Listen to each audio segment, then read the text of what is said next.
नमस्कार, आप सभी का स्वागत आपके अपनी YouTube channel RNS education news में। दोस्तों, इस वीडियो में बात करने वाले हैं राजस्थान चिकित्सा विभाग भर्ती। तो एक और अपडेट आया है आज के समाचार पत्र में, उसी पर बात करने वाले हैं। सीफू की ओर से की जा रही भर्तियों में गड़बड़ी का मामला, खेल अनुभव प्रमाण पत्र और डिग्री डिप्लोमा की जाँच के बाद ही जारी होगी सूची।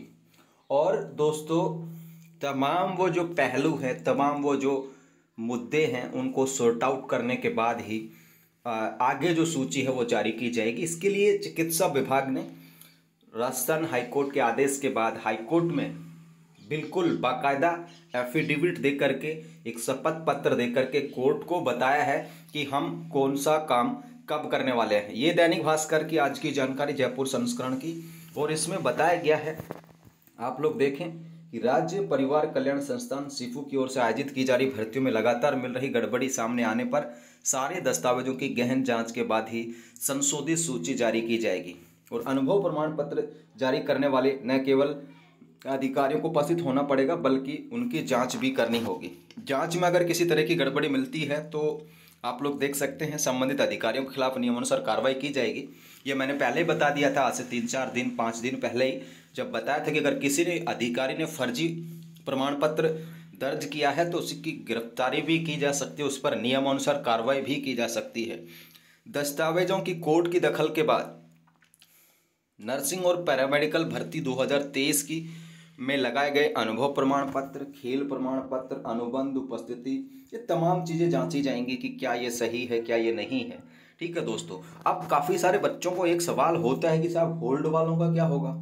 देखिए भाई, जो भी होल्ड अभ्यर्थी हैं, चाहे सारी भर्तियों को ले लीजिए, आप 7 को ले लीजिए फिलहाल फार्मासिस्ट में, तो उनकी जाँच करी जाएगी, जो डिग्री डिप्लोमा लगे उनकी।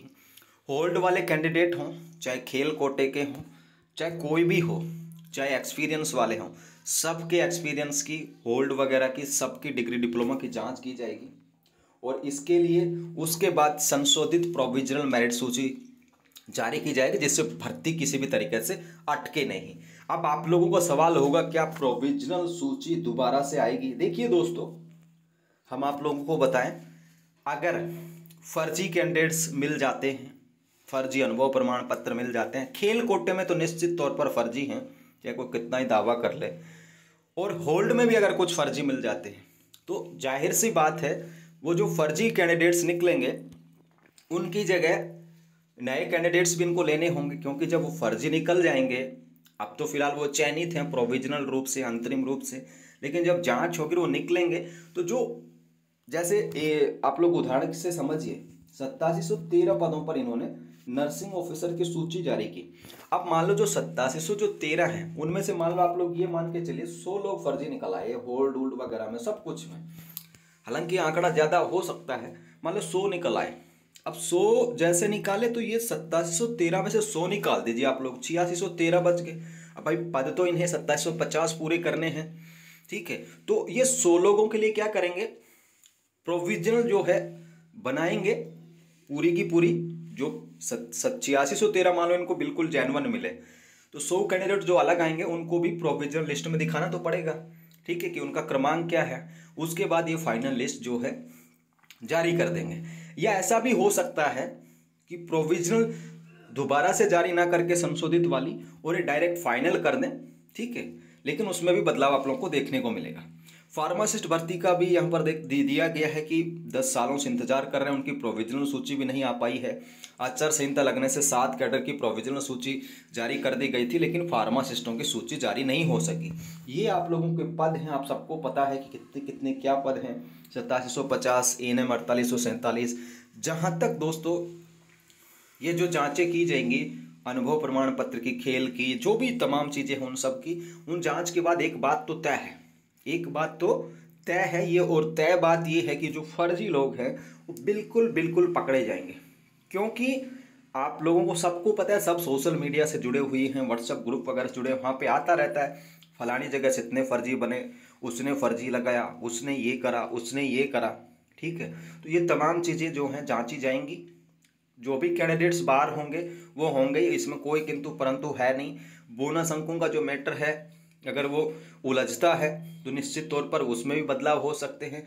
बोनस अंकों के मामले में मेरा तो स्पष्ट तौर पर यही मानना है कि मेरे अकॉर्डिंग तो जिनको बोनस मिल चुका है वही फाइनल है, बाकी तो कोर्ट कचहरी जाने क्या कुछ होगा।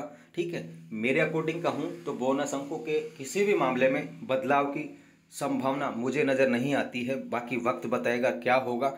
और आप लोग देख सकते हैं कि ये सारी चीज़ें जांचने के बाद ही प्रोविजनल मेरिट लिस्ट संशोधित जारी की जाएगी, और या फिर संशोधित जारी ना करके फाइनल भी करेंगे। लेकिन इतना तो तय है कि बदलाव होने वाला है। जहाँ तक एएनएम की मैं बात करूँ, एएनएम में प्रतिशत जो है प्रोविजनल की तुलना में बढ़ सकता है। ठीक है, और अगर होल्ड वाली एएनएम की डिग्री डिप्लोमा की जांच हुई तो वहाँ पे भी आपको फर्जी एएनएम्स देखने को मिलेंगी, जिनकी यूनिवर्सिटियाँ ही गायब हैं, जिन्होंने घर बैठ करके और डिग्रियाँ ली। ऐसा नर्सिंग ऑफिसर में मुझे लगता है कि पॉसिबिलिटी कम है, लेकिन एएनएम में मुझे आशंका लगती है 10, 20, 30, 40 होल्ड वाली में से भी फर्जी निकल सकती हैं। और एएनएम का ही cut off according to me, या मेरे विश्लेषण के अकॉर्डिंग एएनएम का कट ऑफ प्रोविजनल की तुलना में बढ़ सकता है, क्योंकि एएनएम में ये जो लिस्ट बनाने में सिफों ने जो गलती की ये थी कि ज़्यादा प्रतिशत वाली लड़कियां, आप लोग अंदाज़ा नहीं लगा पाएंगे कि ज़्यादा प्रतिशत थे, फिर भी उन बच्चियों का नाम प्रोविजनल सूची में एएनएम की में नहीं आया। अब जब वो लड़कियां एडजस्ट करी जाएंगी, ठीक है, तो फर्जी मान लो कम मिली और प्रतिशत वाली तो ज़्यादा हैं, इसमें कोई दो राय नहीं है। तो वो लड़कियां जब ज़्यादा प्रतिशत वाली ऐड होंगी तो हर कैटेगरी की मेरिट को वो क्या है प्रभावित करेंगी। तो मेरे अकॉर्डिंग एएनएम में प्रतिशत बढ़ सकता है, बिल्कुल डेफिनेटली, मैं श्योर हूँ। आगे तो वक्त ही बताने का वाला है क्या होगा। बाकी नर्सिंग ऑफिसर में जो कट ऑफ है डाउन होगा, रेडियोग्राफर में डाउन होगा, लैब टेक्नीशियन में डाउन होगा। ईसीजी, डेंटल और नेत्र सहायक की मैं बात कर लूँ तो इनमें तो पहले शॉर्ट कैंडिडेट्स इनको मिले हैं, तो इसमें तो आप लोग देख सकते हैं क्या होगा। बाकी रही बात फार्मासिस्ट की, 3067 जो पद हैं उनकी अभी जांच करेंगे ये लोग। जो फाटक साहब थे, ठीक है, नए लगाए गए थे, अब उनको बैठने भी नहीं दिया गया, ऐसा सुनने में आए हैं। और अब चुनाव हो चुके हैं, तो अब 3 तारीख के बाद ये चीज़ें गति पकड़ेंगी। और जो अनुभव प्रमाण पत्र है वो जारी करने वाले अधिकारियों को 10 दिसंबर से पहले बुला लिया गया है। उसके बाद वो लगातार जांच करेंगे। 31 जनवरी तक का सारा समय दिया गया है, जिसमें होल्ड वालों की जांच हो जाएगी, जिसमें परिवेदना की जांच हो जाएगी। 5000 परिवेदना कुल लगी हैं, ठीक है, 5000 परिवेदना कुल लगी हैं, जिसमें सबसे ज़्यादा नर्सिंग ऑफिसर की परिवेदनाएं हैं। उसके बाद बात करूं तो एएनएम की हैं, ठीक है, बाकी और एलटी, आरटी इन सब की भी है। तो 5000 परिवेदना सबसे ज़्यादा नर्सिंग ऑफिसर की हैं। जिन लोगों ने परिवेदना लगा दी, जिनके 2% कम थे, 1% कम थे, वो लोग भी परिवेदना लगाए हैं। तो दोस्तों ये जानकारी थी। सबको जांचने के बाद संशोधित सूची जारी की जाएगी, और संशोधित सूची जो जारी होगी वो आफ्टर देन 31 जनवरी 2024, यानी कि 31 जनवरी 2024 से पहले कुछ भी नहीं होगा। उससे पहले आप लोग अपना काम करिए, स्वस्थ रहिए, मस्त रहिए, ठीक है। 31 जनवरी 2024 के बाद ये सूचियाँ जारी होंगी, और वो भी तब होगा जब बोनस अंकों का मामला यथावत रह जाए। अगर उसमें कुछ चेंज आया तो ये चीज़ें आगे भी बढ़ती हुई चली जाएंगी। धन्यवाद दोस्तों, फिलहाल के लिए इस वीडियो में इतना ही। जय हिंद, जय भारत।